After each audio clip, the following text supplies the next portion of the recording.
Rotted Reviews, and we're back. It is 2021.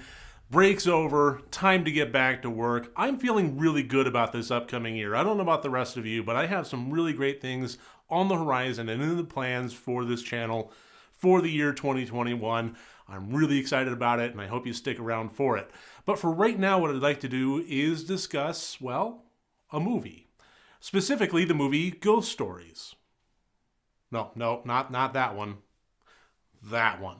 I had actually already covered the previous entry of Ghost Stories from the UK a few years ago, but this time I want to cover the 2020 movie from India. Now, I'm not new to reviewing Indian horror films. I've reviewed Tumbad and Bagamati, but this is the first one that I've done that is an Indian anthology movie, and I thought it was a little bit of a unique twist on it because as far as the differences between compilations and anthologies, this one kind of blurs the line a little bit.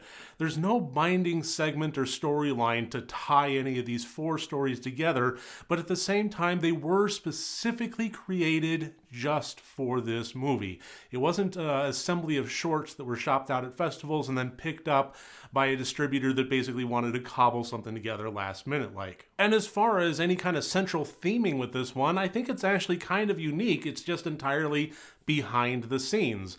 This is the third film in a trilogy that was basically different genres done by the same four directors. The first of which being Bombay Talkies, the second is Lust Stories, and now we have Ghost Stories. So this is the first one of the trilogy that is horror-based. But I just thought that was kind of a unique concept. Take these four directors and run them through the gamut of various levels of genres and cinematic mediums and figure out how they can play well and contribute these shorts for these movies. Now, I've actually found that despite it being on Netflix for a little while now, it doesn't have a whole lot of views, at least registered in Letterboxd or IMDb. And I think maybe one of the reasons for that is, although I do love Indian films and Indian horror has been shown to be particularly creative and vibrant, the one thing it is not is big on brevity. And this movie is no different. Clocking in at 2 hours and 24 minutes, this is not a short watch. But the question is it a good one? And so, like I said earlier, this is made up of four segments by four different directors, and the first of which was by director Zoya Akhtar.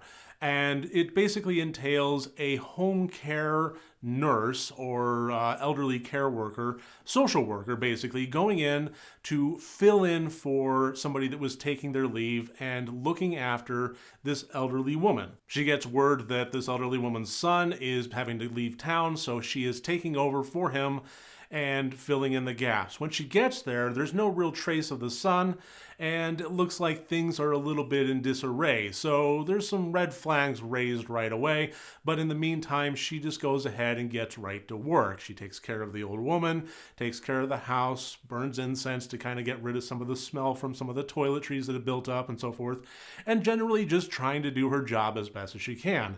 However, there are some personal interests in her life that she is wanting to blend in, or she basically has a lover. Okay, she has a lover, she wants to bring him over, and things kind of get complicated, and her dynamic with this woman is getting kind of weird because although this woman is supposed to be paralyzed on one side, she's finding her sitting up all right on her own.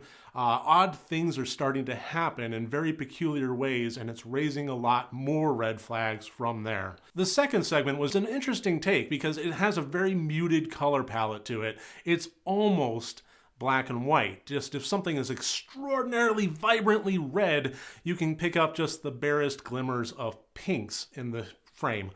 But it kind of goes along with the story of this woman, and she's kind of taking care of, I'm presuming, to her nephew. It's a little boy that has some sort of relationship with the family. His dad picks him up on the regular, but she picks him up from school, takes care of him after school until his dad comes by to pick him up. And in that time, she finds out that she is pregnant. And the boy is showing jealousy for the unborn baby, and there's this backstory or subplot involving birds and their nests and so on and so forth. It really kind of gets into some really dark territories, and I thought it was told extraordinarily well, especially for the muted palette that it had. Despite the entire picture being nothing but grays and generously, let's just say, pastels, I thought that the story was really vibrant, and it's not something that answers all of the questions. I think it's up to a lot of discussion, and if anybody has seen this and wants to discuss, I would love to have that in the comments. The third segment involves a man going in to check on the residents of a particular rural town. He gets dropped off by a taxi cab and is told to walk the rest of the way. It's a country mile or whatever, but it's a dirt road that'll eventually take him there. But along the way, he can encounter some whiff of danger, and he encounters a couple of kids. And the kids are beckoning him with an extreme amount of urgency. Get the fuck inside right now. What the hell are you doing out here? And then when he does get inside, they tell the story about how villagers have basically taken to eating each other and transforming in the process. And if he goes out there, then he is certain to die toot sweet. I don't really want to reveal a whole lot more than that. Suffice it to say, I did think that this was probably the stronger of the four.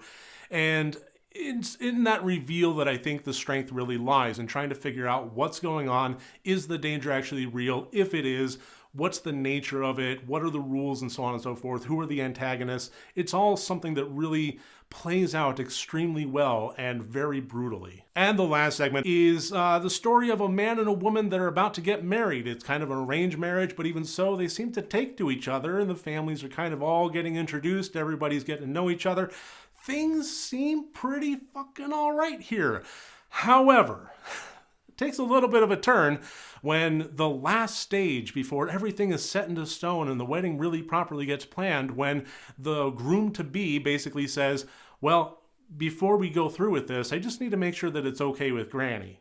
And Granny turns out to be, well, not with us anymore, and he still manages to commune with her in some fashion. Apparently, when he was a boy and the Granny was alive, they were thick as thieves, and she had a very strong influence on his life, so he really treats her with a sort of reverence in the afterlife and so on, which, okay, fine. But things take a little bit of a turn when she discovers that this may be more than just a little bit symbolic. When the honeymoon happens and so forth, and that first night the door flies open and he insists to her that she say "Good night, Granny" to this empty room. And she refuses. It just seems a little bit silly. At the very least, she questions the whole matter, which upsets everybody greatly, and things kind of take off from there. Now, what I did see on IMDb was a little bit weird to me because, honestly, I really enjoyed this whole movie. And the one thing that I saw fairly consistently was people railing on it. They did not like this at all. And I got the strong impression that that may be valid because a lot of those criticisms were coming from people that were comparing it to Bombay Talkies and Lust Stories. So clearly people that were knowledgeable on the directors and the previous films and so forth and comparing it to this one. I don't have that baseline knowledge. All I can really do is review this movie standalone from what I saw, and what I saw I enjoyed. None of these four segments are examples of stories that were written particularly well. However, they are an example of four stories that were told extremely well. It's the big difference between sitting by the campfire and with the flashlight up to your face telling ghost stories and just kind of being monotone and giving everything away. And yeah, the babysitter was there, but the dead guy was following her and so on and so forth. And somebody that's really into it and saving the big reveals for the very end and doing the faces and everything. It's just that kind of level of enthusiasm and the care and the craftsmanship that goes into the actual telling of these fairly mediocre stories that really makes it vibrant. And that's the thing that really sold the movie for me, is not necessarily the what, but the how. It was very passionate about all of these stories and how well it communicated these scares to the audience, which I thought, for the most part, were really effective. The fact that I wasn't watching something as multi-layered and intricate as Hamlet showing up on the screen really didn't mean a whole lot to me at all. The fact is, what I saw, I liked, I enjoyed it, I thought it was a wild ride, and I do recommend it, but only for people that are actually willing to be patient, because although that 2 hour and 24 minute mark does prohibit me from saying I recommend it to absolutely everybody. If you do have the patience for it, I do think that it's worth it. And so I think that should about do it. That is my review of the 2020 movie from India, Ghost Stories. Thank you so much for watching here. I really, really do appreciate it. If you like this, please click like and subscribe. It really helps me out a whole lot. And remember, next time you want to watch a horror movie, first make sure that it's good and rotted.